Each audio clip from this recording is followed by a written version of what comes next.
네, 출애굽기 오늘 세 번째 시간, 오늘 출애굽기 오늘 마치도록 하겠습니다. 오늘 출애굽기는 29장 38절의 말씀부터 시작하도록 하겠습니다. 29장 38절의 말씀입니다. 29장 38절은 우리가 흔히 이야기하는 상번제라고 하는 제사인데요. 매일 하루에 두 번씩 드리는 번제를 상번제라고 합니다. 굉장히 힘들겠죠. 제사장이 매일 드려야 하는 상번제, 이 번제를 한 번만, 양을 한 번만 잡아도 정말 고통스럽다고 합니다. 그런데 이것을 매일 두 번씩 제사장이 드려야 하는 상번제에 관한 규례를 언급하고 있습니다. 자, 그런데 우리가 이제 상번제에서 특히 42절을 한번 보시기 바랍니다. 이는 너희가 대대로 여호와 앞 회막문에서 늘 드릴 번제라. 내가 거기서 너희와 만나고 내게 말하리라 라고 이야기를 합니다. 하나님께서 상번제를 드려지는 그 회막문에서 이스라엘 자손을 만나고 또 그들을 거룩하게 해주시겠다라고 약속을 하고 있습니다.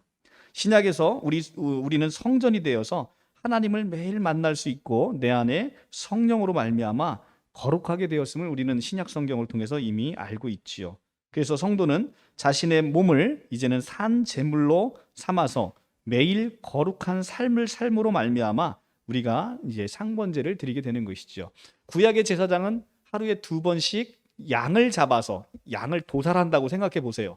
이게 얼마나 힘든 일이에요. 그런데 신약의 성도인 여러분들도 제사장이잖아요.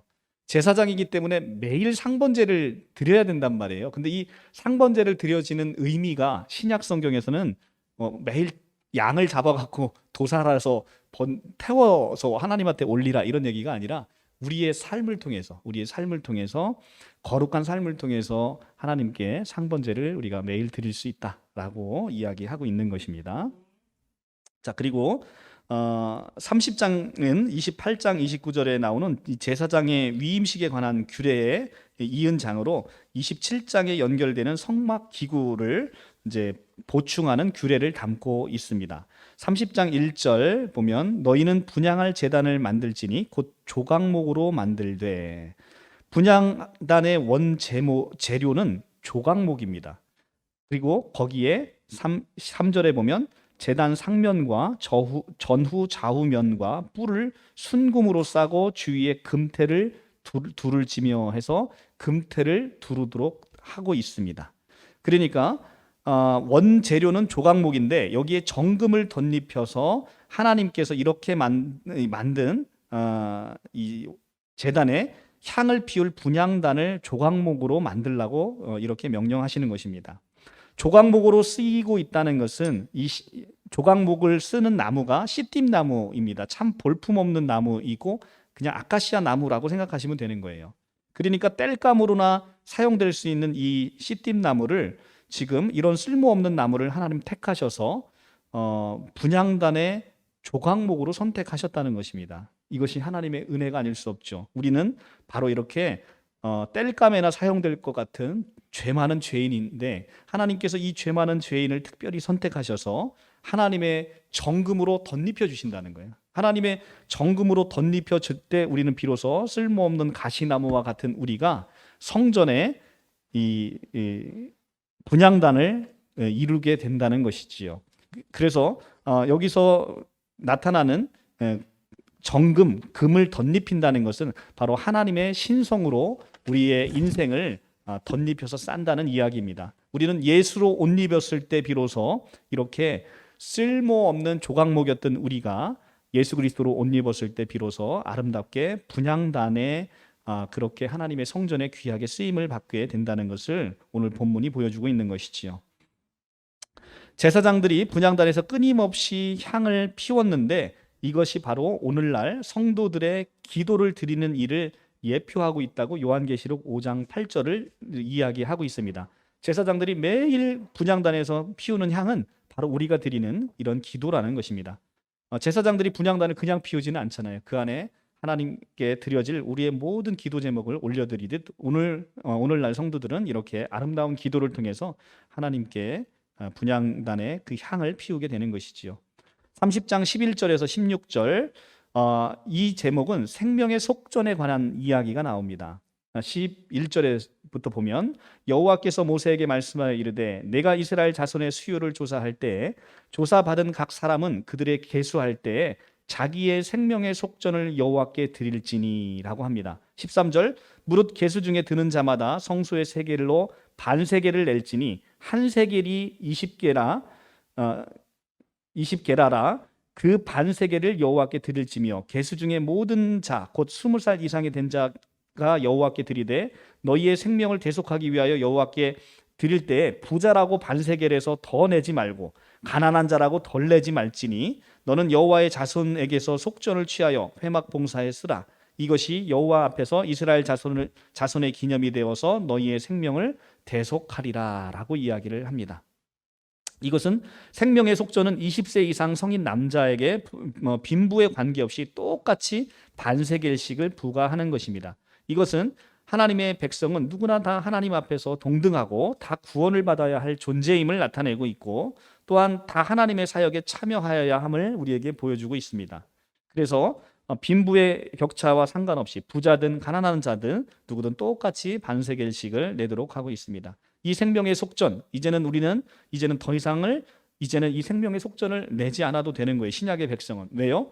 예수 그리스도께서 우리를 위해 생명의 속전이 되어 주셨지 않습니까? 이 생명의 속전이 되신 예수 그리스도로 말미암아 우리는 더 이상 이제는 생명의 속전이 필요 없고 그분으로의 대속 제물로 말미암아 그분의 속전으로 말미암아 모든 영혼들이 이제는 하나님 앞에 온전히 거룩한 성소가 될 이 생명의 속전이 이미 하나님 앞에 바쳐졌다라는 것을 신약 성경이 우리에게 이야기해주고 있는 것이죠. 이것이 바로 우리가 구약을 보는 것에 대한 유익입니다. 구약은 예수께서 오셔서 무슨 일을 어떻게 이루셨는지를 하나하나 자세하게 우리에게 알려준다는 거예요. 구약을 보지 않으면 신약에 예수께서 오셔서 이루신 것이 무엇인지를 온전히 알 수 없다는 것이죠. 그래서 이렇게 생명의 속전으로 이야기되고 있는 예수 그리스도는 우리에게 참으로 생명의 속전이 되셔서 우리의 생명을 대속하신 놀라운 생명의 대속자가 되신 것이지요. 30장 17절부터 21절은 물두멍에 대해서 이야기를 합니다. 물두멍은 바로 제사장이 성소에 들어가기 전에 더러워진 손과 발을 씻는데 그런 의미에서 물두멍은 예수 그리스도의 피와 성령으로 죄 씻음을 받고 거듭나야만 하나님 앞에 나갈 수 있다라는 사실을 우리에게 교훈하여 주고 있는 것입니다. 성전에 이 물두멍을 둔 이유는 바로 그런 이유가 있다는 것이죠. 제사장이 성전에 들어갈 때 항상 깨끗하게 손을 씻듯 바로 이렇게 성전에 들어가는 자는 지성소에 들어가는 자는 이렇게 죄가 있으면 더러움이 있고 이 흠이 있으면 성소에 들어갈 수 없다는 것입니다. 바로 이렇게 우리는 그런데 지금 우리가 성전이 되었다는 것은 예수 그리스도로 말미암아 그 보혈로 말미암아 우리가 깨끗하게 이 물두멍에서 죄 씻음을 받았다라는 것을 우리에게 보여주고 있는 것이지요. 30장 22절로부터 33절은 관유에 대한 규례를 얘기하고 있습니다. 관유라는 것은 여러 가지의 최고 향품과 감람 기름을 섞어서 만든 기름을 이야기하는 것입니다. 그래서 이것을 성막 기구와 제사장들을 25절에 가면 그것으로 거룩한 관유를 만들되 향을 제조하는 법대로 향기름을 만들지니 그것이 거룩한 관유가 될지라. 너는 그것을 회막과 증거계에 바르고 상과 모든 기구이며 등잔대와 그 기구며 분향단과 번제단과 그 모든 기구와 물두멍과 그 받침에 이걸 바르라고 얘기합니다. 그리고 그것들을 지극히 거룩한 것으로 구별하라고 이야기합니다. 이것에 접촉하는 것은 모두 거룩하니라 라는 복음이 선포되고 있지요. 관유라는 것을 이제 제사장이 이렇게 거룩하게 최고의 향품과 감람기름을 섞어 만들어서 각 성막의 기구들에게 다 바르는 거예요. 그러면 다 이걸 바르게 되면 거룩하게 구별이 되고 이것이 발라지는 모든 것, 이것에 접촉하는 것은 모두 거룩하니라 라고 30장 29절에서 이야기하고 있지요. 우리는 예수 그리스도의 이 관유, 이 아름다운 향품이 섞인 관유로 말미암아 우리가 거룩하게 구별되게 된다는 것이죠. 이것이 뭡니까? 예수 그리스도의 보혈인 것이죠. 예수 그리스도의 보혈이 발라졌다는 것은 이 관유가 발라졌다는 것입니다. 그래서 우리가 그리스도의 보혈로 말미암아 세상으로부터 구별되고 심판으로부터 구별되고 그리고 그 구별로 말미암아 우리가 거룩하게 되었다라고 얘기하는 것이다. 거룩의 뜻이 뭐냐면 구별되었다라는 뜻입니다. 거룩은 구별되었다는 것입니다. 어디로부터 구별됐다? 세상으로부터 구별되고 죄로부터 구별되고, 그죠? 그래서 우리는 하나님의 백성으로서 세상과는 구별되어 있는 사람이라는 것입니다. 그것이 어떻게? 그리스도의 보혈이 발라짐으로. 그 보혈이 발라짐으로 어떻게 됐다? 거룩하게 되었다는 거죠. 그죠? 29절. 이것에 접촉하는 것은 모두 거룩하니라. 29절. 굉장히 복음이죠.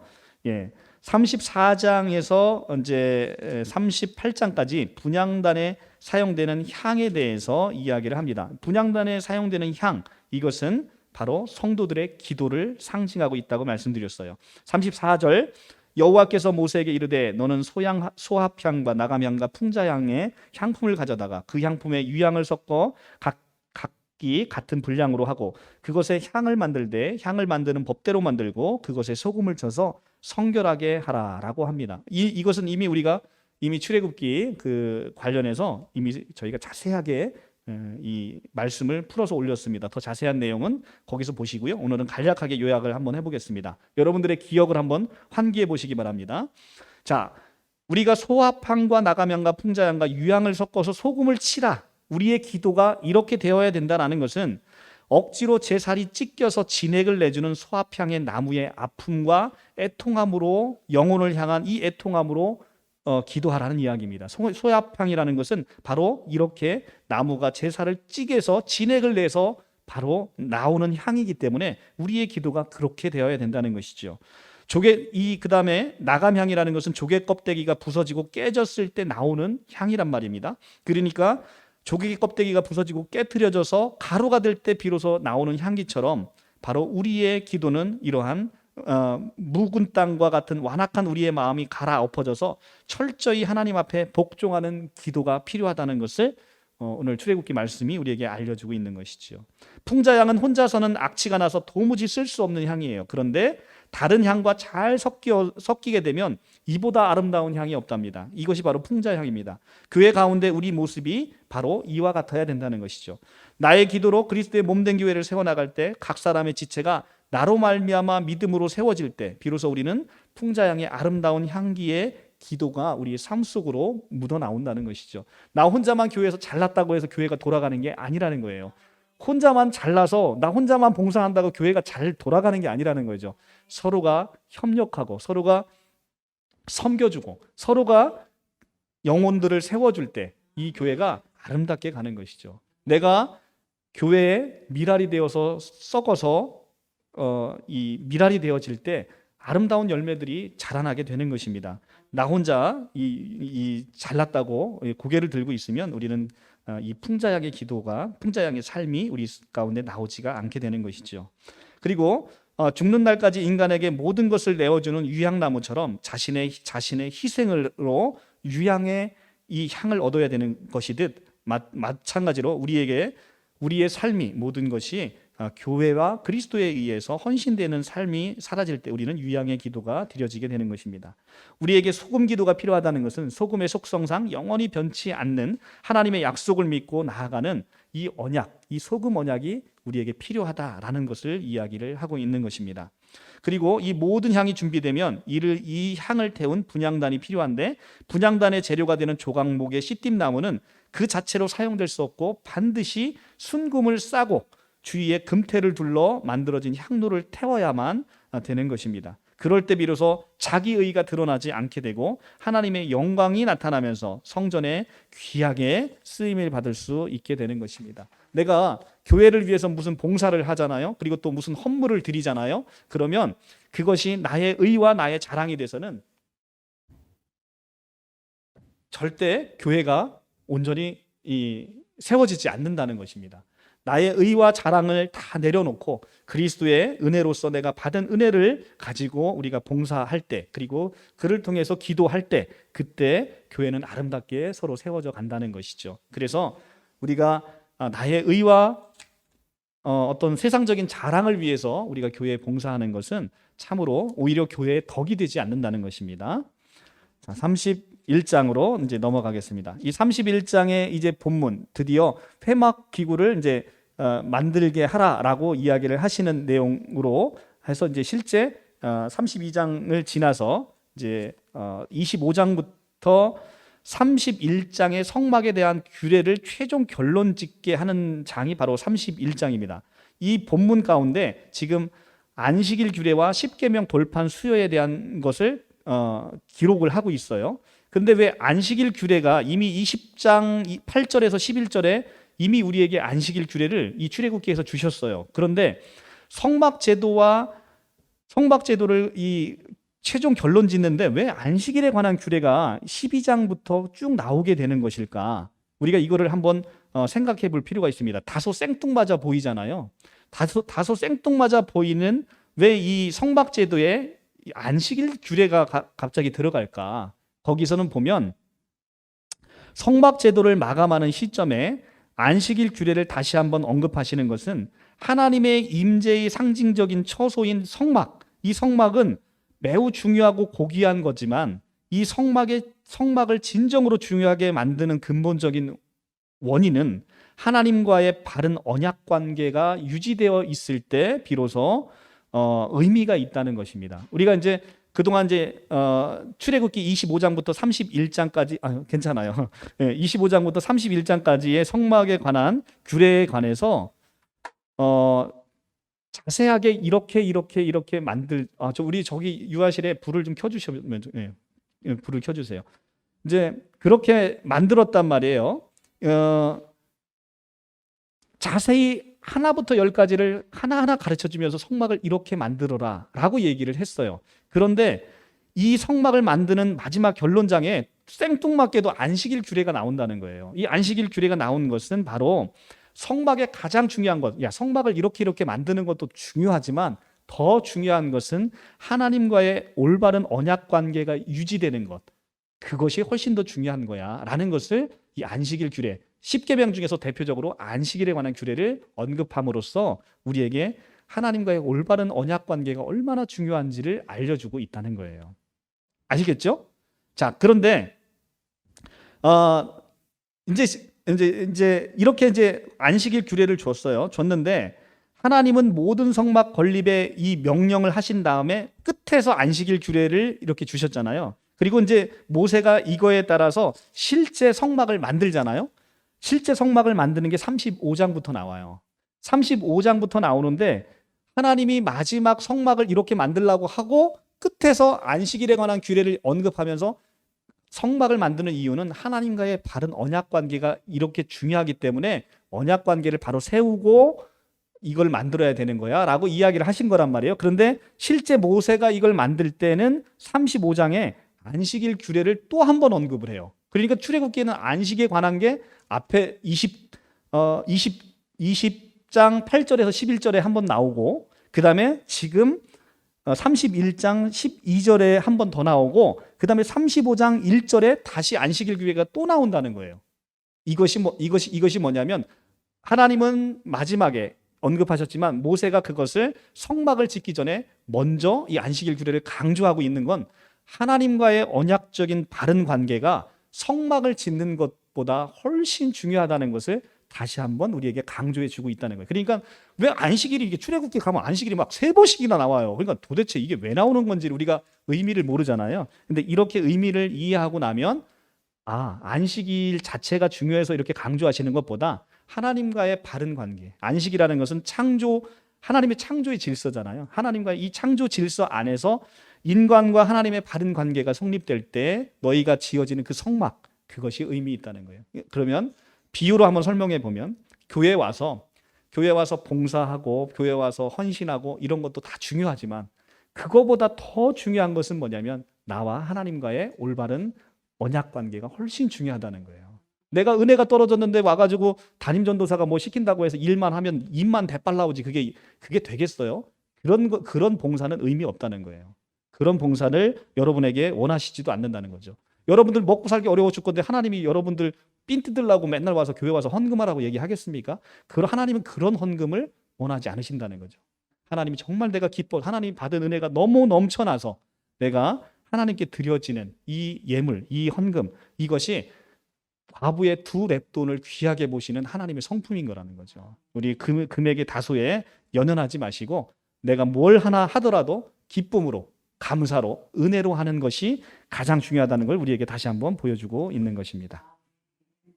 자, 그래서 이제 성막을 이렇게 만들라라고 마지막 말씀하시고 안식일을 언급하시면서 하나님과의 바른 관계가 더 중요하다 말씀하신 다음에 이제 드디어 모세를 통해서 이 돌판의 10계명 돌판을 주십니다. 18절입니다. 31장 18절.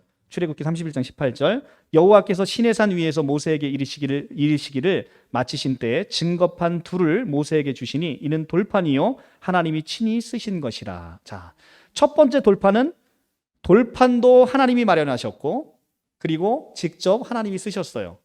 그런데 이 돌판은 조금 이따 보시면 알겠지만 이스라엘 백성들이 우상 숭배하면서 이 돌판이 깨집니다. 그리고 하나님은 다시 모세로 하여금 돌을 가져오라고 하십니다. 그리고 그 위에 하나님이 쓰세요. 처음 것은 하나님이 다 준비하시고 하셨어요. 그런데 두 번째 것은 모세에게 준비하라고 해서 모세가 가져오시고 하나님이 그 위에 돌판을 쓰십니다. 여기에도 깊은 영적인 의미가 있습니다. 이후에 이제 자세히 설명을 드릴 텐데, 자, 이렇게 하나님에 의해서 증거판이 만들어졌는데 하나님한테 이 증거의 판을 받을 때 이스라엘 백성들은 그 시내산 아래에서 뭘 하고 있었는지가 이제 32장에 나오는 거예요. 32장이 바로 그 유명한 금송아지 사건입니다. 32장 1절. 백성이 모세가 산에서 내려오니 더딤을 보고 모여 백성이 아론에게 이르러 말하되 일어나라 우리를 위하여 우리를 인도할 신을 만들라. 이 모세 곧 우리를 애굽 땅에서 인도하여 낸 사람은 어찌 되었는지 알지 못함이라 라고 합니다. 그래서 아론이 그들에게 이르되 너희가 아내와 자녀와 귀에 금고리를 빼내어 내게로 가져오라. 그렇게 이야기하니까 모든 백성이 그 귀에서 금고리를 빼서 아론에게 가져옵니다. 아론이 그들 손에서 금고리를 받아 부어서 조각칼로 새겨 송아지 형상을 만드니 그들이 말하되 이스라엘아 이는 너희를 애굽 땅에서 인도해낸 너희의 신이로다 하는지라 라고 금송아지를 만듭니다. 분명 이스라엘은 송아지의 형상으로 자기들을 애굽에서 인도하여 낸 신을 섬기고자 한 것입니다. 어떻게 보면 사실은 그렇게 진노할 일도 아닌 거예요. 우리 생각으로 보면. 그러나 하나님은 하나님의 뜻과 방법에서 어긋나는 죄악이라고 이것을 정의를 합니다. 그러니까 이것이 8절에 가면 이스라엘 백성들은 자기를 애굽 땅에서 인도해낸 신을 만들라고 이렇게 한 것입니다. 그런데 하나님은 이걸 뭐라고 하냐면 8절에 내가 그들에게 명령한 길을 속히 떠나 자기를 위하여 송아지를 부어 만들고 누구를 위하여? 자기를 위하여. 이 금송아지를 만든 게 여호와 하나님을 숭배하기 위해서 만든 게 아니라 자기를 위하여 만들었다라고 이야기를 하는 거예요. 그러니까 우리가 우리의 생각대로 하나님의 뜻과 상관없이 무엇인가를 만들고 이것이 하나님을 숭배하는 거야 라고 생각하는 것이 얼마나 위험천만한 것인지를 알게 되죠. 그래서 하나님이 이것에 진노해서 이스라엘 백성들을 다 죽이려고 하십니다. 얼마나 진노하셨는지. 그런데 이들의 의도는 사실은 우리를 인도해낸 그 여호와를 눈에 가시적으로 보이는 것으로 만들고자 했던 거예요. 하나님의 형상을 금송아지로 만들고자 했던 거예요. 그런데 하나님은 이것으로 이스라엘 백성들을 다 죽이려고 하시는 것이죠. 엄청난 무서운 것이죠. 이것이 바로 이거예요. 우리가 성경에 있는 말씀을 왜곡해서 우리가 신천지처럼 이 시대의 언약의 목자를 섬겨야만 이 언약의 말씀이 성취된다라고 이해하는 것이 성경적으로 맞는지 틀리는지를 두드려서 보지 않으면 얼마나 위험한 것인지를 우리가 알게 되는 거죠. 분명 그들은 하나님을 섬긴다고 해요. 이스라엘 백성하고 똑같잖아요. 이스라엘 백성들도 지금 뭘 섬기려고 해요? 자기를 애굽에서 인도해낸 신을 만들려고 하는 거예요. 그런데 하나님이 다 죽여버리려고 하시잖아요. 아니라는 거예요. 그게 아니라는 거예요. 그러니까 그것이 이들은 하나님을 섬긴다고 하지만 그것이 하나님의 뜻에 위배되는 것이죠. 오직 하나님의 뜻은 우리 주 예수 그리스도 한 분으로 족하다는 겁니다. 그래서 우리는 오직 예수라고 하는 거예요. 오직 예수. 우리의 뜻과 방법으로 하는 것에 이 결과의 최종이 어떤지를 한번 보시죠.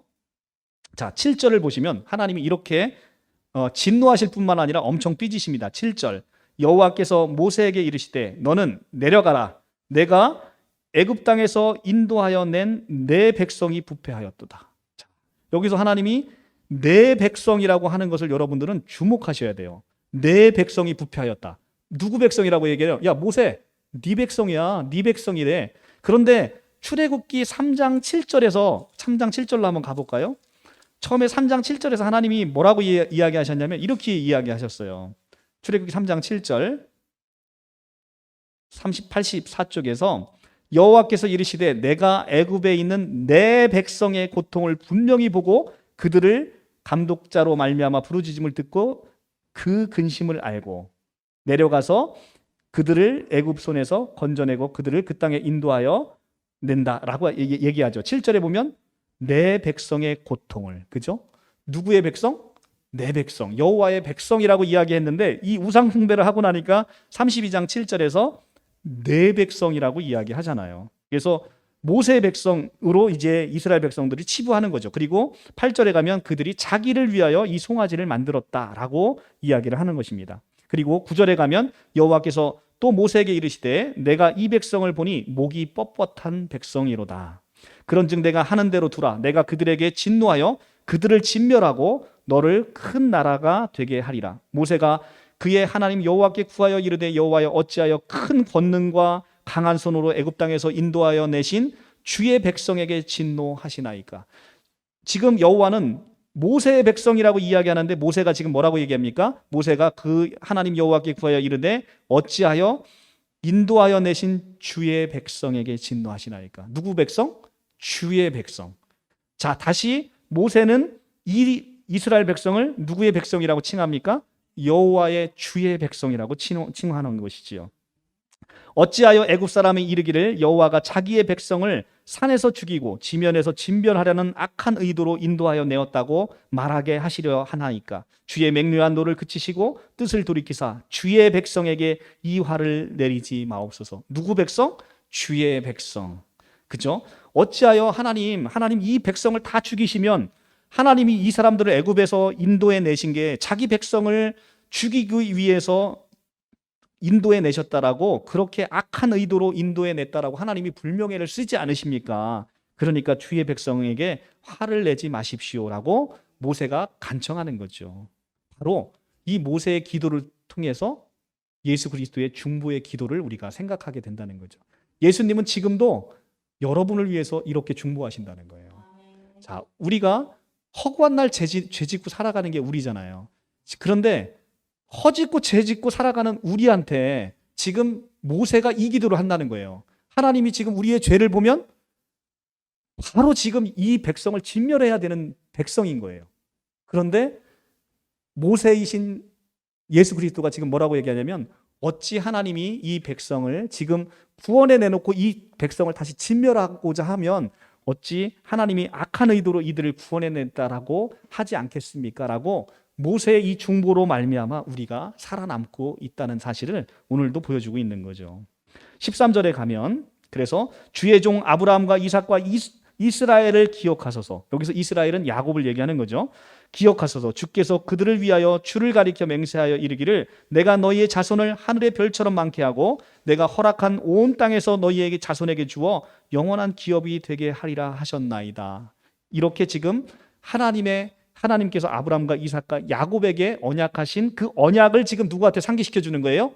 여호와 하나님에게. 하나님 이렇게 말씀하시고 약속하셨지 않습니까? 그러니까 여호와의 뜻, 이들을 진멸하려고 하는 그 뜻을 거두어 주십시오라고 이야기하는 것이죠. 자, 그래서 여호와께 14절에 여호와께서 뜻을 돌이키사 말씀하신 화를 그 백성에게 내리지 아니하시니라. 자, 이 모세의 중보 기도로 말미암아 어떻게 됐어요? 여호와께서 뜻을 돌이키사 말씀하신 화를 백성에게 내리지 아니하시니라. 자, 여러분을 보면, 우리를 보면, 저를 보면 하나님은 진멸하실 수밖에 없어요. 그런데 그리스도의 중보와 보혈로 덮어놓으시니까 여호와께서 뜻을 돌이키사 우리에게 진노를 거두신다라는 것이죠. 구약 성경에서 우리가 어떻게 구원받고 보호받고 은혜받고 있는지가 정확하게 나오잖아요. 그러니까 우리가 구약 성경을 통해서 예수 그리스도의 하신 사역을 더 깊이 볼 수 있다는 것입니다. 자, 그렇죠? 그래서 모세 이제 그래서 뜻을 돌이켜서 15절에 모세가 돌이켜 산에서 내려오는데 증거판이 그 손에 있고 그 판의 양면에 이쪽 저쪽에 글자가 있는데 그 판은 하나님이 만드신 것이요 글자는 하나님이 쓰셔서 판에 새긴 것이다. 그죠? 판도 하나님이 만들고 글자도 하나님이 새기셨어요. 그런데 이제 내려와서 보니까 19절에 이제 가관입니다. 진에 가까이 이르러 그 송아지와 그 추는 것을 보고 크게 노하여 손에서 그 판들을 산 아래로 던져 깨트리니라. 모세가 보니까 얘들이 이 금송아지를 가지고 춤추는 것이 거의 뭐 환락 수준인 거예요. 그러니까 언약의 증거판을 깨트려 버린 것입니다. 모세가 그들이 만든 송아지를 가져다가 불살라 부수고 가루를 만들어 물에 뿌려 이스라엘 자손에게 마시게 하니라. 자, 이제 분노한 것이죠. 그리고 나서 그들이 28절에 가면 레위 자손이 모세의 말대로 행하매 이날 백성 중에 3,000명 가량이 죽임을 당하니라. 결국은 온 이스라엘 백성들 다 진멸을 하려고 했던 것인데 모세의 중보로 말미암아 그날 이 금송아지 사건을 주도했던 3,000명 가량의 죽음으로 끝나게 되는 것입니다. 그런데 여기서 이제 3,000명이 죽잖아요. 3,000명이 우상 숭배를 주도한 3,000명이 죽음을 받습니다. 그런데 이 죽음 3,000명이 신약 성경에서 자, 이게 이들이 살아났다는 얘기가 아니고 우리 신약 성경에 보면 베드로의 설교를 듣고 사도행전에서 베드로의 한 번 설교로 몇 명이 회심을 합니까? 3,000명이 회심하죠. 여기서 3,000명이 죽임을 당하는 사건, 우상 숭배는 3,000명이 죽는 사건이 나와요. 그런데 복음에서는 3,000명이 살아나는 놀라운 삶의 기적이 나타나는 것이죠. 그러니까 우리는 예수 그리스도로 말미암아 살아나는 3,000명의 역사를 보고 우상 숭배로 말미암아 죽어가는 역사를 구약에서 보는 것이죠. 그러니까 예수 그리스도를 정점에 두고 우리가 예수의 편이냐, 하나님의 편이냐, 아니면 우상의 편이냐에 따라서 우리는 생사가 갈리게 되는 것입니다. 자, 32장 31절에서 32절 31장 15절, 32장 15절에서 20절에 보면 모세가 증거판을 지금 깨뜨렸죠. 그리고 두 번째 돌판이 34장에서 이제 주어집니다. 34장에서 주어지는데 이 첫 번째 돌판이 깨지고 두 번째 돌판을 다시 주어진다는 것은 우리가 첫 언약으로 주어지고 첫 언약을 이스라엘이 파기하게 되잖아요. 못 지켜서 파기합니다. 그리고 새 언약을 세워주세요. 그러니까 모세의 돌판이 처음 것은 깨지고 두 번째 게 세워진다는 건 첫 언약을 주시되 첫 언약이 깨어지고 새 언약을 우리에게 주신다는 것을 예표로 보여주는 사건이라는 것이죠. 구약 성경에 나오는 이런 사건들이 그냥 나오는 사건이 없다는 겁니다. 하나부터 열까지 그리스도가 오셔서 다 그것을 그대로 성취하게 되는 것이지요. 자, 이제는 이제 그렇게 이제 우상 숭배한 3,000명이 죽고 나서 이제 33장에 여호와께서 모세에게 이르시되 다시 이제 내가 애굽에서 인도하여 낸 백성과 함께 여기를 떠나서 내가 아브라함과 이삭과 야곱에게 맹세한 내 자손에게 주기로 한 그 가나안 땅으로 올라가라라고 이야기를 하십니다. 3절에 너희를 젖과 꿀이 흐르는 땅에 이르게 하려니와 나는 너희와 함께 올라가지 아니하시리니. 그죠? 너희는 목이 굳은 백성인즉 내가 길에서 너희를 진멸할까 염려함이라 하니라. 하나님이 모세의 중보 기도로 말미암아 이들을 진멸하는 데서는 일단 화가 좀 가라앉으셨어요. 그리고 나서 야 이제 니네 올라가. 이제 여기 있지 말고 이제 내가 너한테 약속한 땅 이제 줄 테니까 가. 어느 정도 화가 풀리셨어요. 그런데 뭐라고 하십니까? 그런데 나는 너희하고 함께 안 갈 거야. 너희는 목이 뻣뻣한 백성이니까 너네가 가나안 땅에 들어가면 또 이렇게 우상 숭배할 테니까 내가 너희랑 같이 갔다가는 도무지 너희를 다 죽여버릴 것 같아. 그래서 나는 같이 안 갈 테니까 니네끼리 가 라고 지금 이야기하시는 거예요. 우리 왜 어렸을 때 막 화가 나면 아버지 그러잖아요. 그죠? 야 니네끼리 알아서 해. 니네끼리 알아서 해. 나는 안 할 테니까 니네끼리 알아서 해. 지금 이렇게 이야기하시잖아요. 그런데 지금 이렇게 이야기하니까 백성들이 어떻게 이야기하냐면 4절에 백성이 이 준엄한 말씀을 듣고 슬퍼하여 한 사람도 자기 몸을 단장하지 아니하니 여호와께서 모세에게 이르시기를 이스라엘 자손에게 이르라 너희는 목이 곧은 백성인즉 내가 한순간이라도 너희 가운데 이르면 너희를 진멸하리니 너희는 장신구를 떼어내라 그리하면 내가 너희에게 어떻게 할 것인지 정하겠노라 하셨습니다. 자, 이제 이스라엘 백성들이 하나님이 동행 안 한다고 하니까 겁을 먹은 거예요. 그러니까 장신구를 다 떼어냅니다. 다 떼어내니까 지금 하나님이 마음이 조금 누그러지셨어요. 그래서 뭐라고 얘기합니까? 내가 너희에게 장신구를 다 떼어내라 그리하면 내가 너희에게 어떻게 할 것인지 내가 좀 볼게. 지금 이렇게 말씀하시는 거예요. 그래서 이스라엘 자손이 호렙산으로부터 그들의 장신구를 다 떼어냅니다. 그리고 모세가 7절에 모세가 장막을 취하여 진 밖에서 진과 멀리 떠나게 하시고 회막이라 하는 이름하니 여호와를 앙모하는 자는 다 진 밖에 회막에 나아가며 모세가 회막으로 나아갈 때 백성들이 다 일어나서 자기 장막문에 서서 모세가 회막에 들어가는 것까지 바라보며 이렇게 되어 있습니다. 그런데 여기서 33장 7절 이하에 나오는 것은 7절 이하에 나오는 것은 우리가 흔히 얘기하는 성막과는 다른 것입니다. 이게 회막이라고 지금 이야기하고 있고 이 회막이 어디에 설치되어 있는가 하면 장막을 취하여 진 밖에 쳐서 진 밖이라고 이야기를 하지 않습니까? 그죠? 회막이 하나님과 만나서 우리가 기도하는 이 장막과는 달리 진 밖에 설치되어 있고 이것은 당시 이스라엘의 범죄로 말미암아 하나님과 이스라엘의 관계가 이미 소원해져 있음을 이 진 밖에 회막을 설치하는 것으로 이미 우리에게 보여주고 있는 거죠. 이게 하나님과 이스라엘 백성들이 우상 숭배하지 않고 하나님 말씀을 잘 따랐으면 이것이 진 밖에 있는 게 아니라 성막처럼 하나님의 진 안에 가운데 딱 놓여 있게 되는 것이죠. 그런데 이게 진 안에 들어오지도 못하고 진 밖에 이렇게 설치해 놓은 거예요. 이것이 바로 이스라엘의 우상 숭배로 말미암아 이스라엘과 하나님의 관계가 소원해졌음을 우리에게 보여주고 있는 것이죠. 자, 11절에 가면 사람이 자기의 친구와 이야기함 같이 여호와께서 모세와 대면하여 말씀하시며 모세는 진으로 돌아오나 눈의 아들 젊은 수종자 여호수아는 회막을 떠나지 아니하니라.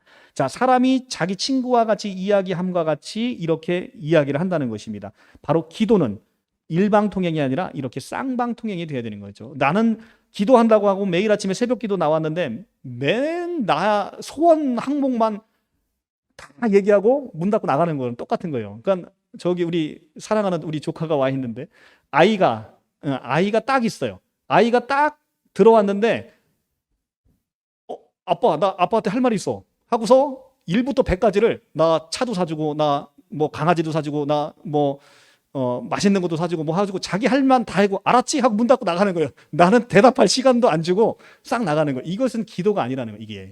이게 기도가 아니라. 그러니까 기도의 원어적인 의미는 프로세우 코마이라는 이 기도의 원어적인 의미는 내가 하나님께 나아가는 행위라는 거죠. 하나님에게 나아간다는 건 뭐냐면 하나님과 교제한다는 거예요. 그러면 딱 들어와서 아빠 오늘 기분이 어때? 라고 부터 물어보고, 그죠?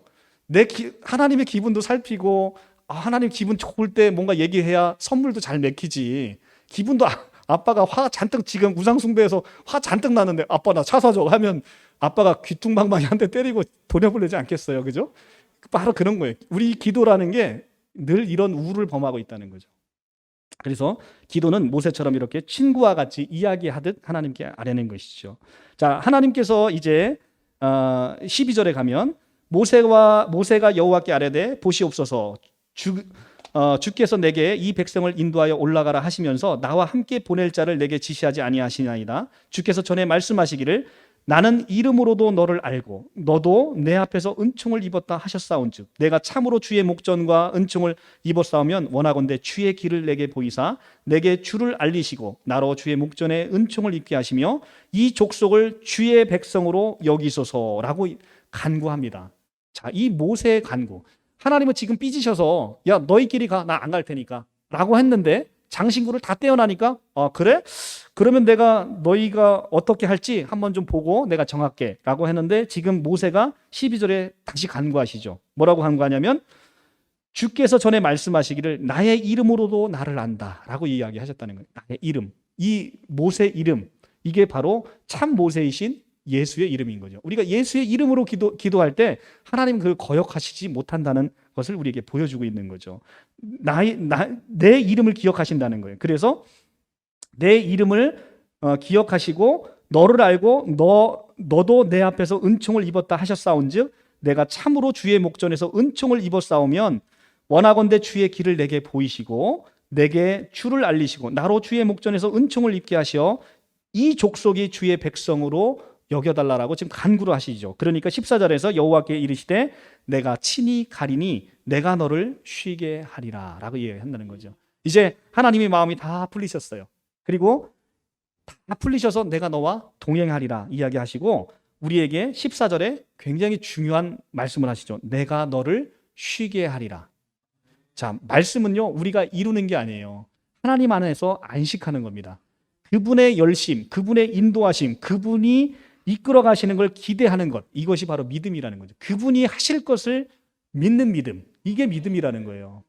믿음은 우리가 믿음 좋다 그러잖아요. 믿음 좋다. 믿음 좋다라는 말 속에서 그 사람의 믿음을 보는 거죠. 그 사람의 믿음. 그러니까 그 사람이 얼마나 무엇을 잘하는지를 보고 믿음 좋다라고 이야기하는데 실상 믿음이라는 건 그런 게 아니라는 거예요. 믿음은 하나님이 하실 거를 기대하는 거예요. 하나님이 얼마나 우리를 아름답게 인도하시는 것을 기대하고 소망하는 것. 나를 보면 아무런 희망이 없어요. 그런데 우리를 능하게 인도하시는 그 하나님을 보면 우리는 그 안에서 소망과 희망을 발견하는 것. 이게 믿음이라는 거예요. 그래서 16절 나와 주의 백성이 주의 목전에서 은총을 입은 줄 무엇으로 알리이까? 주께서 우리와 함께 행하심으로 나와 주의 백성을 천하 만민 중에 구별하심이 아니니까. 정말 너무나 놀라운 고백이. 이 16절의 말씀은요 정말 놀라운 고백이에요. 나와 주의 백성이 주의 목전에서 은총을 입은 줄 우리가 무엇으로 알리이까? 무엇으로 안다는 거예요? 주께서 우리와 함께 행하심으로 나와 주의 백성이 천하 만민 중에 구별하심이 아니니까. 그러니까 천하 사람들과 아닌 사람을 뭘로 구별한다는 거예요? 하나님이 동행하시냐 안 하시냐로 구별한다는 거예요. 너무나 놀라운 고백인 거죠. 하나님이 동행하는 백성, 바로 그들이 천국 백성이라는 것입니다. 17절 여호와께서 모세에게 이르시되 내가 말하는 이 일도 내가 하리니 너는 내 목전에서 은총을 입었고 내가 이름으로도 너를 알미니라. 아멘. 여호와께서 모세에게 지금 말합니다. 내가 말하는 이 일도 누가 하리니? 누가 하리니? 내가 하리니. 여호와가 하신다는 거예요. 우리에게 무엇을 시키시는 분이 아니라는 거예요. 그분이 우리에게 명하시는 모든 것은 그분이 이루시겠다라는 언약이라는 거죠. 자, 항상 기뻐하라, 쉬지 말고 기도하라, 범사에 감사하라. 이게 명령으로 이해하면 이거는 저주입니다, 저주. 아니 지금 내 삶이 이렇게 고단한데 내가 어떻게 항상 기뻐하냐는 거예요. 그건 저주. 이걸 율법으로 이해하면 저주라는 거예요. 그런데 항상 기뻐하라 라고 하나님이 말씀하심으로 그걸 지금 누가 하겠다는 거예요? 내가 너를 그렇게 만들어 주겠다는 거예요. 하나님의 언약으로 이해하면 성경이 정말 은혜롭죠. 이것이 바로 새 언약의 백성이라는 거죠. 하나님이 하시겠다. 이 일도 누가 하리니? 내가 하리니. 하나님의 하심을 기대하는 것, 이것이 믿음이다 라는 것입니다. 너는 내 목전에서 은총을 입었고, 그죠? 우리는 하나님의 은총을 입은 백성들입니다. 내가 이름으로도 너를 알미라. 여러분 한 사람 한 사람의 이름을 다 기억하신다는 거예요. 그런데 바로는 어땠어요? 바로의 이름을 다 기억했나요? 바로는 다 애굽에서 우리가 아브라함이 넘어갔을 때 애굽의 그 왕 이름도 바로, 그 다음에 출애굽할 때 그 이름도 바로, 다 바로예요. 그냥 애굽의 왕 이름은 그냥 바로예요. 바로 거시기입니다. 그냥 거시기. 하나님의 그 이름에 관심이 없어요. 그런데 여러분들 이름은 하나하나를 다 기억하시고 아신다는 것이죠. 이게 바로 은혜죠. 18절에 모세가 이르되 원하건대 주의 영광을 내게 보이소서. 우리가 기도할 것은 항상 이거죠. 주의 영광을 내게 보이소서. 여호와께서 이르시되 내가 내 모든 선한 것을 내 앞에 지나가게 하고 여호와의 이름을 내 앞에 선포하리라. 나는 은혜를 베풀 자에게 은혜를 베푸고 긍휼히 여길 자에게 긍휼을 베푸니라. 아멘. 또 이르시되 내가 내 얼굴을 보지 못하리니 나를 보고 살 자가 없습니다. 자, 하나님을 제가 오전 시간에도 얘기했죠. 하나님이 우리에게 보이지 않는 게 이게 은혜라니까요. 하나님을 보고 살 자가 없습니다. 더러운 인간은 하나님 앞에 온전히 설 수 없는 거예요. 뭐가 발라지기 전까지는? 예수 그리스도의 보혈이 발라지기 전에는. 여러분들은 아무 때나 설 수 있는 거예요. 얼마나 좋아요. 여러분들은 여러분들 우리 대통령을 볼 때 청와대 가려면 뭐 엄청나게 써서 내고 뭐 신원조회 탁 하고 그러고 가야 되잖아요. 근데 여러분들은 그냥 내 집 드나들 집 들어가면 된다는 거예요. 여러분들에게는 이런 특권이 주어졌다는 것입니다. 21절 여호와께서 이르시기를 보라 내 곁에 한 장소가 있으니 너는 그 반석 위에 서라. 내 영광이 지나갈 때 내가 너를 반석 틈에 두고 내가 지나도록 내 손으로 너를 덮었다가 손을 거두리니 내가 내 등을 볼 것이요 얼굴은 보지 못하리라. 아멘. 자 모세가 지금 예수 그리스도로 말미암아 은총을 입기 전에는 모세도 죄인이잖아요. 이 모세조차도 위대한 선지자인 모세조차도 하나님을 그대로 볼 수 없는 거예요. 그러니까 하나님이 지나갈 때 반석의 틈 사이에 두었다가 하나님이 지나가시고 나면 하나님께서 등을 보게 된다는 거예요. 그리고 얼굴을 보지 못한다라고 이야기를 합니다. 그러니까 하나님을 직접 보고 살 자가 없다라는 말씀이 맞죠. 그런데 신약에 와서는 이 하나님의 얼굴을 보고 살 자가 없는 사람들이 이제 예수 그리스도를 믿는 모든 자에게는 그것이 해당 사항이 없어졌다는 거예요. 이제는 우리가 하나님을 얼굴과 얼굴로 맞대고 보아서 살 수 있게 되는 사람이 생겼다는 거예요. 그것이 무엇으로? 예수 그리스도의 보혈의 피로 말미암아 그게 생겼다는 것입니다. 그런데 이 구약 성경에서도 지금 우리는 그런데 가시적으로 아직 우리가 하나님을 보지 못하잖아요. 가시적으로 하나님을 보는 것은 언제 이루어진다는 겁니까? 그것은 바로 예수 그리스도의 재림으로 말미암아 완성돼서 이루어진다는 거예요. 그러면 우리도 지금도 여전히 하나님의 등을 보는 것인데 하나님의 등을 본다는 것은 어떤 의미일까? 우리가 한번 고민을 해보면 이전에 제가 또 한 번 한 적이 있는데요. 첫째는 하나님은 우리가 완전하게 파악할 수 없는 신비로운 분이라는 사실을 하나님을 등을 본다는 의미로 담고 있는 거예요. 우리는 하나님을 알고자 하는데 그 크신 하나님을 우주보다 더 크신 하나님을 지금 인간이 밝혀낸 우주가 수금주와 목도 천의 명까지밖에 못 밝혀냈잖아요. 근데 우주가 그게 끝이 아니란 말이에요. 더 큰 우주도 못 밝혀냈는데 그보다 말할 수 없이 크신 하나님을 우리가 어떻게 온전히 알 수 있냐는 거죠. 하나님은 이렇게 완전하게 파악할 수 없는 그런 분이라는 것을 말씀하고 있고, 또 하나는 우리가 하나님의 등을 본다는 것은 하나님의 흔적이 남는다는 거예요. 우리는 하나님이 지나가신 후에 우리 삶에 하나님의 흔적이 남는 것을 보게 된다는 것입니다. 하나님은 모든 상황에서 끊임없이 우리 곁을 지나가고 계시고 일하고 계시고 우리를 위해서 지키시고 계십니다. 그리고 그분이 지나가고 나면 우리는 그분을 알아볼 수 있는 흔적이 남아 있다는 것입니다. 하나님 끊임없이 우리의 삶을 지나가시는데 우리는 그분이 지나가신 후에 늘 그분의 등을 발견할 수 있다는 겁니다. 정작 내 삶에서 하나님이 일하실 때 하나님의 인도하심을 발견하지 못할 때가 굉장히 많잖아요. 그런데 하나님이 일하시는 모습은 때로 우리의 생각과는 너무나 다르기 때문에 그렇게 느껴지는 거란 말이죠. 지금 우리가 너무 고통받고 있어요. 그런데 하나님이 안 계신 것 같아. 그런데 지나고 나면, 그 고통의 시간이 지나가고 나면 하나님의 흔적을 우리 삶 속에 도우심으로 남겨주고 있다는 거죠. 하나님의 은혜의 흔적, 하나님의 선하심의 흔적이 그 고통의 시간 속에 온전히 우리의 삶 속에 하나님의 등의 모습으로 남겨져 있는 것이죠. 그러니까 하나님의 그 은혜의 시간, 그 고통 중에 하나님이 나와 함께 하셨구나. 그 고통 중에 하나님이 나를 돌보셨구나. 라는 지난 시간을 회고하면서 우리는 하나님의 등을 보게 된다는 거죠. 그것이 바로 하나님의 흔적을 본다는 것. 그것이 바로 하나님의 등을 본다라는 이야기로 우리에게 있는 것이죠. 어렵고 힘든 시간이 지난 후에 가만히 앉아서 뒤를 돌아보면 그 어려운 시간을 어떻게 우리가 견뎌냈는지 생각하게 되죠. 그 생각을 하게 되면 정말 하나님의 그 시간이야말로 하나님의 부재의 시간이 아니라 하나님께서 나를 사랑하시고 나를 지켜보시고 나를 보호하시고 나와 함께 같이 울고 계셨구나. 나에게 하나님께서 함께 그 고통의 시간을 함께 견뎌주셨구나라는 그 하나님의 흔적을 본다는 것. 이것이 바로 하나님의 등을 본다라는 이야기입니다. 사람은 미래를 내다보며 살지만 삶에 대한 이해는 우리가 뒤를 돌아봄을 통해서만 비로소 가능한 것이지요. 우리가 뒤를 돌아보지 않으면 삶에 대한 이해를 가질 수가 없습니다. 우리가 이렇게 우리의 뒤를 돌아볼 때 바로 하나님의 등을 볼 수 있다는 거죠. 하나님의 은혜의 등을 볼 수 있다는 것입니다. 세월이 흘러 살아온 나를 되돌아보면 비로소 하나님의 등이 보일 것입니다. 그러기에 하나님을 신뢰하라. 오로지 홀로인 것 같아도 하나님이 함께 계심을 늘 우리는 잊지 말아야 된다는 것입니다. 눈에 보이는 것 위에 인생의 집을 짓지 말고 보이지 않는 하나님의 약속 위에 집을 지으라는 것입니다. 눈에 보이지 않아도 하나님은 지금 우리를 위해서 길을 만들고 계신다는 것입니다. 그리고 우리가 그 길을 지나올 때 우리는 그 길을 하나님이 만드셨구나라고 하나님의 등을 볼 수 있게 된다는 것이죠. 이 확신으로 오늘을 살아가는 우리가 영혼을 잇대서 살아갈 수 있다는 거죠. 그래서 우리는 지금 시간을 살고 있어요. 그런데 우리는 바로 이런 확신으로 우리가 영혼을 함께 살아간다는 거죠. 그래서 영혼과 시간을 결합시키는 것, 하늘과 땅을 결합시키는 것, 바로 이 일을 하신 분이 누구예요? 예수 그리스도이신 거죠.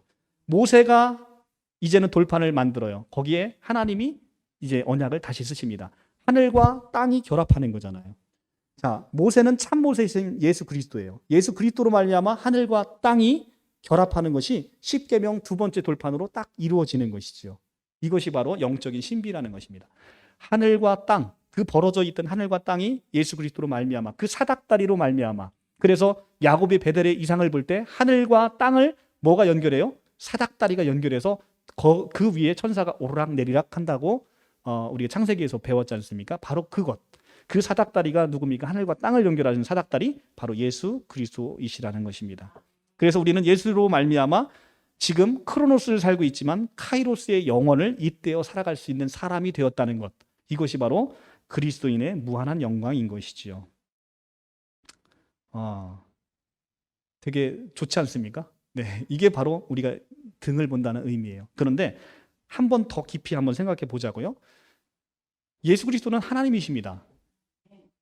그러면 우리가 하나님의 등을 본다는 것은 우리가 사실은 지금은 우리의 삶을 보면 늘 하나님의 은혜의 등을 보게 되는 거죠. 그런데 거기에 조금 한 가지를 더 깊이 생각해 보면 예수 그리스도가 하나님이신데 우리가 하나님의 등을 본다고 할 때는 늘 거기에는 세 가족의 채찍과 그 다음에 이 무서운 이 쇳덩어리가 담긴 그 채찍으로 말미암아서 갈기갈기 찢겨 있는 예수 그리스도의 상처투성이인 등이 함께 보인다는 것이죠.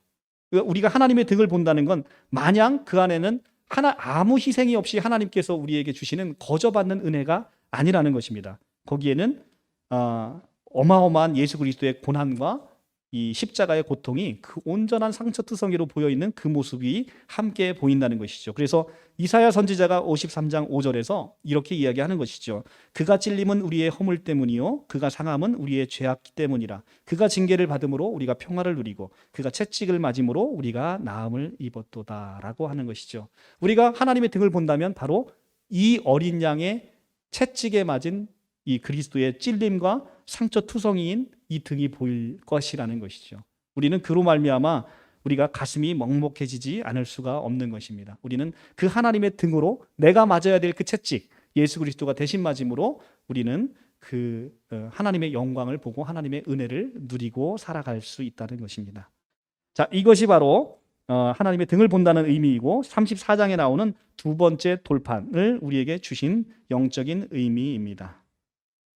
자, 두 번째 돌판, 이렇게 모세에게 준비하시고 하나님이 직접 써주신 것, 바로 이것은 하늘과 땅이 이렇게 잇대어져 살아가는 예수 그리스도로 말미암아 이루시는 하나님의 나라에 대해서 우리에게 선포하고 있는 말씀이십니다. 자, 34장은 그렇게 가시면 되고요. 자, 35장에 아까 말씀드린 대로 이제 본격적으로 성막을 짓습니다. 하나님이 알려준 대로 성막을 짓는데 35장에 안식일 규례가 또 나옵니다. 이 안식일 규례가 또 나오는 것은 아까도 말씀드렸지만 우리가 다시 그 하나님과의 언약 관계가 성막을 짓는 그보다도 더욱더 중요한 것이다라는 것을 우리에게 보여주고 있는 말씀인 것이죠. 자, 우리가 34장 하나 못한 게 있는데 34장 29절을 한번 볼게요. 29절에 보면 29절에 35절에서 모세가 증거 돌판을 모세의 손에 들고 시내산에서 내려오는데 그 산에서 내려올 때 모세가 자기가 여호와로 말미암아 얼굴 피부가 광채가 나나 깨닫지 못했습니다. 그래서 아론과 이스라엘 자손이 모세가 볼 때 모세의 얼굴에 피부가 광채가 남을 보고 그에게 가까이 하기를 두려워하더니 모세가 그들을 부르매 아론과 회중의 모든 어른이 모세에게로 오고 모세가 그들에게 말하니 그 후에야 온 이스라엘 자손이 가까이 오는지라. 모세가 여호와께서 시내산에서 자기에게 이른 말씀을 다 그에게 명령하고 모세가 그들에게 말하기를 마치고 수건으로 자기 얼굴을 가렸더라. 그러나 모세가 여호와 앞에서 들어가서 함께 말할 때 나오기까지 수건을 벗고 있다가 나와서는 그 명령하신 일을 이스라엘 자손에게 전하며 이스라엘 자손이 모세의 얼굴에 광채를 보므로 모세가 여호와께 말하러 들어가기까지 다시 수건으로 자기 얼굴을 가렸더라라고 되어 있습니다. 자, 이것은 모세가 여호와는 생명이시고 빛이시잖아요. 그러니까 여호와 가까이 있으니까 얼굴에 빛이 나는 거예요. 그러니까 여러분들 여성분들 얼굴에 광나기 위해서 막 마사지도 받고 하잖아요. 제일 빛나기 제일 좋은 게 뭐냐면 여호와의 말씀을 가까이 하면 얼굴에서 광이 난다는 거예요. 네, 얼굴에 진짜 광이 난다니까요. 이건 제 말씀이 아니에요. 제 얼굴에서 광이 나지 않습니까? 네, 이게 말씀에서 죄송합니다. 네, 이게 여호와의 얼굴 가까이 하면 광채가 나요. 네, 광채가 나는데 이게 백성들이 그게 두려움을 느껴지잖아요. 이게 뭐냐면 신적 권위를 느끼는 거거든요. 그런데 여기서 모세가 훌륭한 게 바로 그거예요. 우리는 보통 얼굴에 광이 나면 내가 말씀 가까이서 얼굴에 광이 나면 막 이게 뻐기고 다녀요. 그게 바로 옛사람의 본성이라는 거죠. 그런데 모세는 어떻게 해요? 이 나의 얼굴에 있는 광채가 이들이 그것을 주목할까 봐 얼굴의 광채를 수건으로 가리는 거예요. 이것이 바로 예수 믿는 사람들의 성숙함의 극치인 거죠. 우리가 주목시켜야 될 것은 제가 설교를 통해서 내가 막 여호와처럼 예수처럼 높아지려고 하면 저는 설교를 잘못하는 거예요. 제 설교를 통해서 높아지셔야 되는 분은 누구예요? 오직 예수 그리스도예요. 그분 한 분만이 높아져야 되는 거예요. 내 얼굴에 광채가 난다고 해서 여러분들 저를 주목하시면 안 된다는 거예요. 오직 주목해야 될 것은 예수 그리스도라는 거죠. 저는 그래서 다음 주부터는 이렇게 수건을 쓰고 와야 되겠어요. 그래서 이것을 집중하면 안 된다는 거예요. 오직 그 광채가 나는 얼굴을 주목해야 되는 것은 바로 그 모세를 통해서 나타나는 참빛, 바로 예수 그리스도를 주목해야 된다라고 이야기를 합니다. 그래서 고린도후서 3장 13절과 14절의 말씀을 우리가 같이 보지 않을 수가 없는데 시간이 조금 가더라도 이건 보고 가겠습니다. 고린도후서 3장 13절, 14절입니다. 신약성경 288쪽입니다.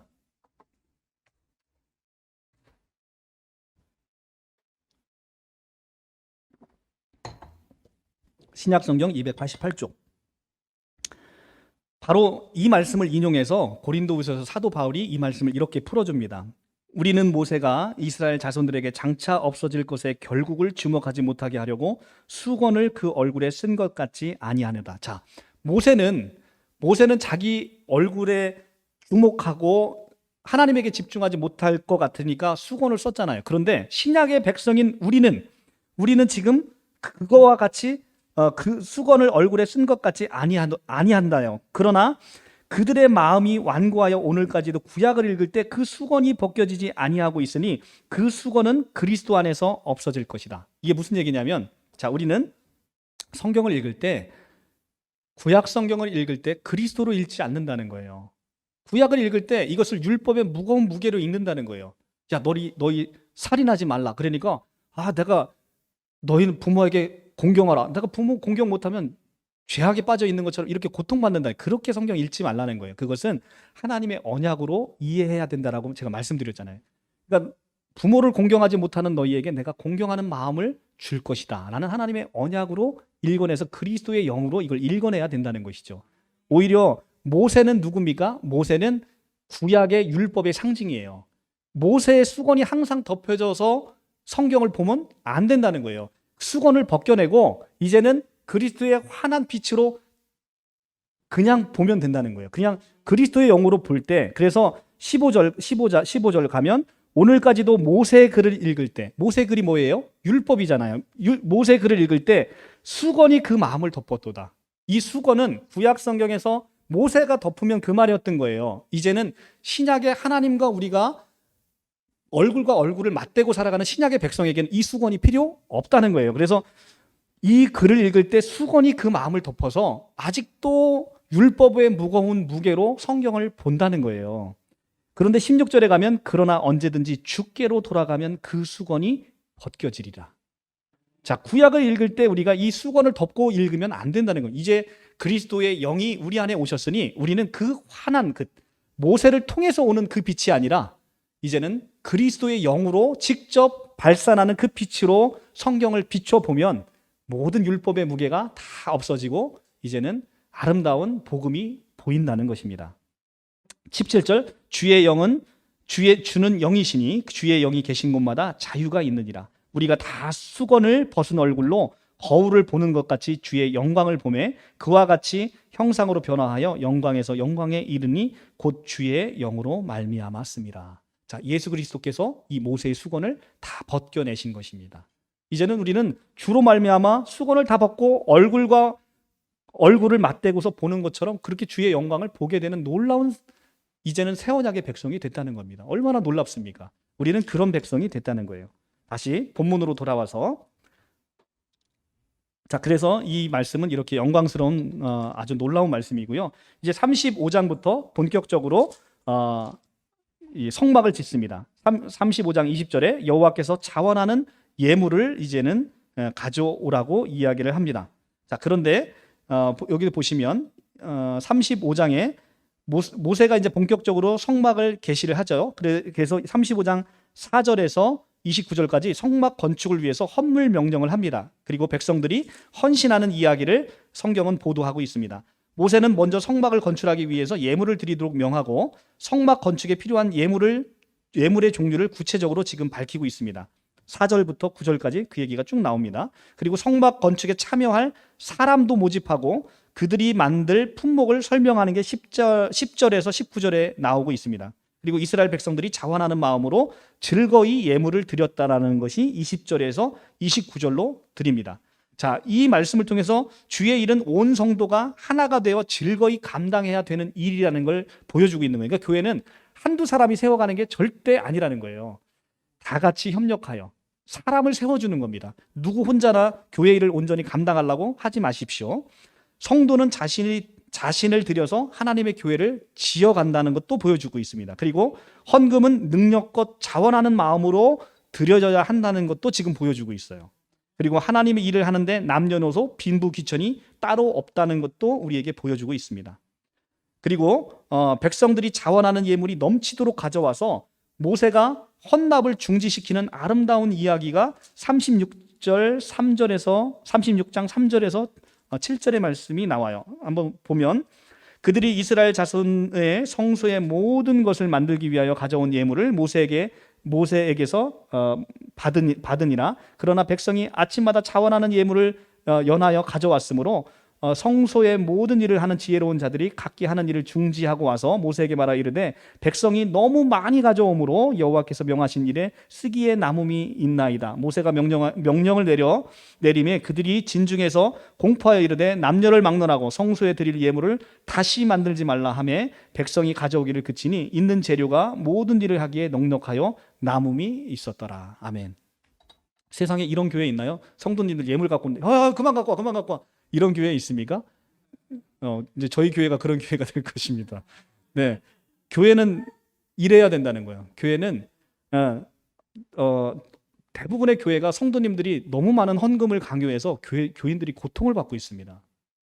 근데 여러분들 저희 교회에서 같이 신앙생활하면서 그런 고통 하나도 받지 않으시잖아요, 그죠? 근데 교회는 이렇게 헌금을 강요하는 것이 아니라 자발적인 마음으로 되어질 때는 차고도 넘침을 경험하게 된다는 거예요. 그렇죠? 저희 지난번에 가셨을 때 차고 넘치게 드셨잖아요. 그죠? 우리의 그냥 재정이 넘쳐나서 그렇게 되는 거예요. 넘쳐나서 그냥 먹어도 교회 재정이 쌓이는 거죠. 예. 그것을 경험하게 되는 것입니다. 자, 오늘 이제 성경에서 그 이야기를 하고 있고요. 자, 그 36장 8절에서 39장 31절은 성막의 각 기구들을 하나하나 제작해 나가는 사실을 보도하고 있습니다. 이는 시내산에서 하나님께로부터 받은 그 모든 식양에 따라서 성막의 기구의 제작을 그대로 하고 있는 것을 보여주고 있습니다. 그리고 성막의 기구 제작이 완료되고 모세가 최종 검인하고 축복하는 것을 39장 32절에서 43절에서 이제 보도하고 있습니다. 39장으로 넘어가면 39장 32절에 가면 39장부터 하나하나 보면요. 39장 7절을 한번 볼까요? 39장 7절에 가면 에봇 어깨 바지에 달아 이스라엘의 아들들이 기념하는 보석을 삼았으니 여호와께서 모세에게 명하신 대로 하였더라. 자, 지금부터는 여호와께서 모세에게 명한 대로 하였더라가 계속 나옵니다. 21절에 가면, 맨 끝에 가면 여호와께서 모세에게 명하신 대로 하였더라. 26절에 가면 여호와께서 모세에게 명하신 대로 하였더라. 29절에 여호와께서 모세에게 명하신 대로 하였더라. 31절에 가면 여호와께서 모세에게 명하신 대로 하였더라. 그리고 42절에 가면 여호와께서 모세에게 명하신 대로 이스라엘 자손이 모든 역사를 마침에 모세가 그 마친 모든 것을 본즉 여호와께서 명하신 대로 되었으므로 모세가 그들에게 축복하였더라. 자, 이게 무엇을 얘기합니까? 하나님의 뜻대로 이루어졌다는 거예요. 우리의 성전은 바로 이렇게 이루어져야 되는 거예요. 성전은 내가 만드는 게 아니에요.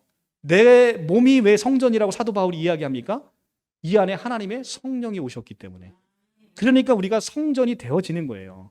성전은 하나님의 뜻에 맞게 이루어졌을 때 우리는 그래서 하나님이 성령이 우리에게 왔을 때 그걸 비로소 성령이라고 하는 거지, 교회만 삐까 반짝하게 돈 수십억씩 이렇게 들여서 교회를 진다고 해서 그게 성전이 되는 게 아니라는 것이죠. 여러분들 하나하나가 아름다운 성전이 되어지는 것이죠. 그리고 중요한 건 여호와께서 모세에게 명하신 대로 되었더라라고 되어 있잖아요. 근데 여호와께서 명하신 대로 하게 되는 이것을 누가 하신다는 겁니까? 여호와께서 여러분들을 그렇게 아름다운 성전으로 지어져 가시게 하신다는 것이죠. 예, 그것이 굉장히 은혜로운 말입니다. 자, 그렇게 이제 하나님의 성전이 이제 아름답게 완성이 됐습니다. 그리고 43절에 가면 하나님을 위한 성도의 헌신과 수고를 지금 모세가 그들에게 축복하였더라. 하나님을 위한 성도의 헌신과 수고는 반드시 하나님이 축복하신다는 것을 보여주고 있는 것이죠. 그리고 40장 1절에서 16절에 가면 성막 봉헌 규례를 계시하면서 우리가 흔히 낙성식, 봉헌식이라고 하는 것을 이제 40장 1절에서 16절을 보도하고요. 40장 17절에서 33절은 성막 봉헌식의 집행을 최종 보도를 합니다. 그런데 우리가 40장에서 몇 가지만 보고 오늘 예배를 마칠게요. 성막 중에서 40장 16절에 가면 모세가 그같이 행하되 여호와께서 자기에게 명하신 대로 다 행하였더라. 둘째 해 첫째 달 곧 초하루에 성막을 세우니라. 이제 성막을 세우는데 18절에 가면 기둥을 세우고 19절에 가면 덮개를 덮습니다. 자, 그러면 우리가 하나님의 교회를 세우는데 가장 먼저 기둥을 세우고 덮개를 만들어요. 이것에 영적인 의미가 있습니다. 교회가 있어야 할 가장 중요한 두 개가 바로 기둥과 덮개인데, 이 기둥은 다름 아닌 디모데전서 3장 15절인 진리의 기둥이고, 덮개는 바로 그리스도의 은혜의 덮개를 이야기하는 것입니다. 교회가 무엇입니까? 바로 하나님의 집이고 하나님의 영광을 드러내는 곳입니다. 교회가 교회답기 위해서는 진리의 기둥, 이 진리의 기둥은 다름 아닌 하나님의 말씀이 선포되고 그 말씀 위에 굳건히 세워져야 하는 기둥을 이야기하는 것이죠. 그리고 그리스도의 은혜의 장막으로 늘 덮여 있어야 된다는 것입니다. 교회가 하나님의 말씀으로 선포되어 세워지지 않고 그리스도의 은혜로 덮어지지 않으면 교회가 교회로서 기능을 하지 못한다는 것을 우리에게 보여주고 있는 것입니다. 이스라엘이 40장 34절에서 38절 보면 이스라엘이 건립 봉헌한 성막 위에 하나님께서 이제 임재하시고 하나님의 영광이 드러난다라고 보도하고 있습니다. 34절 구름이 회막에 덮이고 여호와의 영광이 성막에 충만하매. 자, 구름이 회막을 덮이고 여호와의 영광이 이제 이 만든 이 회막과 성막 안에 충만히 모여지게 되는 것이지요. 여호와의 영광은 구름 속에 나타나고 여호와의 성막에 거하게 되시는 것이죠. 그러니까 구름 타고 예수님이 다시 오신다는 건 여호와의 영광 중에 오신다라는 그림 언어인 것입니다. 바로 이 여호와의 영광이 구름 속에 지금 충만히 나타나고 있는 게 34절에도 보이지요. 35절 모세가 회막에 들어갈 수 없으니 이는 구름이 회막을 덮으며 여호와의 영광이 성막에 충만함이었더라. 구약의 가장 위대한 선지자인 모세조차도 여호와의 영광의 성막에 지금 들어가지 못하는 거예요. 그죠? 왜? 죄인이기 때문에. 그런데 더 놀라운 것은 출애굽기를 지나서 레위기를 지나잖아요. 자, 지금 모세는 회막을 졌는데 회막에 들어가요, 못 들어가요? 못 들어가요. 근데 레위기를 지나고 나니까 민수기 한번 가볼까요? 민수기 1장 1절. 레위기 바로 뒤에 있어요. 민수기 1장 1절 193쪽입니다.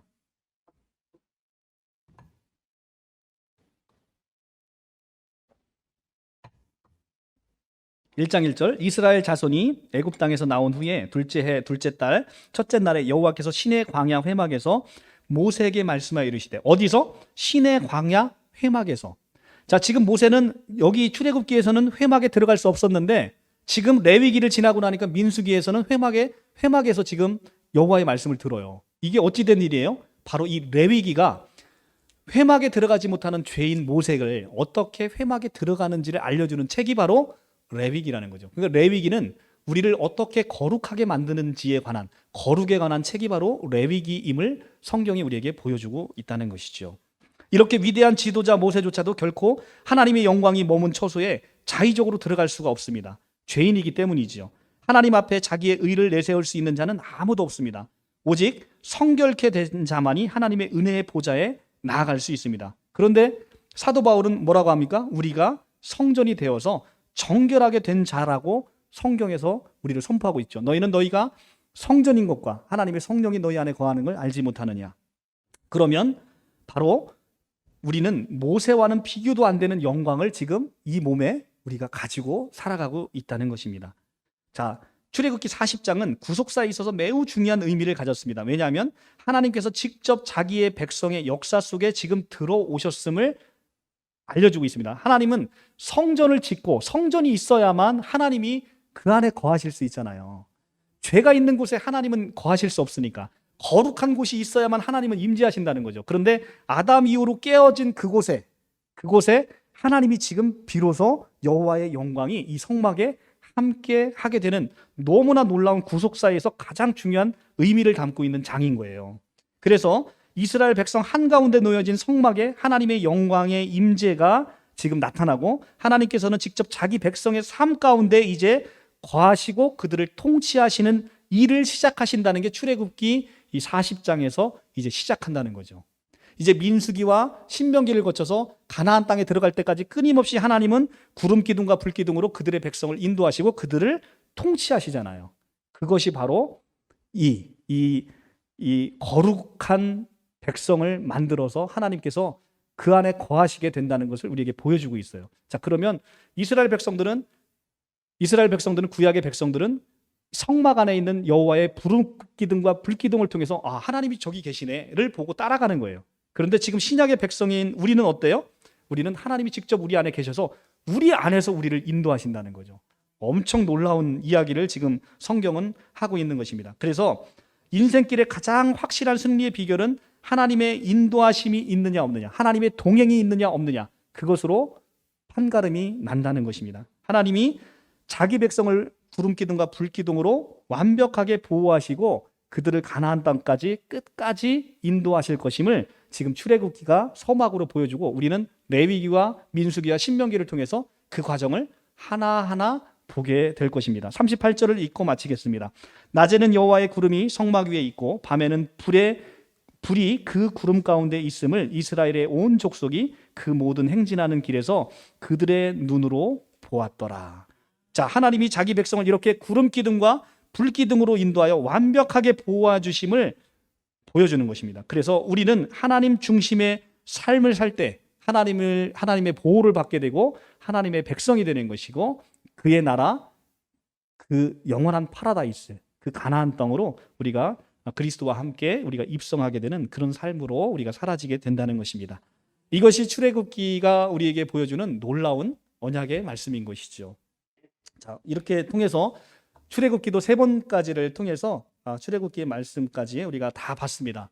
다음 시간에는 약속한 대로 원래 레위기 강해를 들어가야 되는데 레위기를 건너뛰고 요한계시록을 하루에 오전 예배 1시간, 오후 예배 2시간 통해서 요한계시록을 1장부터 22장 전장을 다 여러분들에게 아주 은혜롭게 잘 선포하고 누리고자 합니다. 요한계시록이 많은 이단들이 미혹을 하고 있고 요한계시록을 아주 난도질을 해놔서 이 요한계시록이 얼마나 은혜로운 책인지를 여러분들에게 오늘 출애굽기도 보면 굉장히 은혜로웠잖아요. 우리가 이렇게 하나하나 보면 굉장히 은혜롭거든요. 근데 요한계시록은 이건 구속사의 마지막 결론 하이라이트잖아요. 그러니까 이 요한계시록을 제대로 보면 엄청 은혜롭습니다. 그래서 여러분들에게 다음 6월 12일은 오전 예배 12시부터 오후에 4시 반까지 지금 예정하고 있습니다. 지금도 거의 뭐 4시 반이나 마찬가지인데요. 아주 굉장히 압축해서 요한계시록을 3시간 만에 다 여러분들에게 은혜롭게 전하도록 하겠습니다. 여러분들 많이 기대해 주시고 오늘 이렇게 또 출애굽기를 함께 해주셔서 감사합니다. 마치겠습니다. 기도하겠습니다.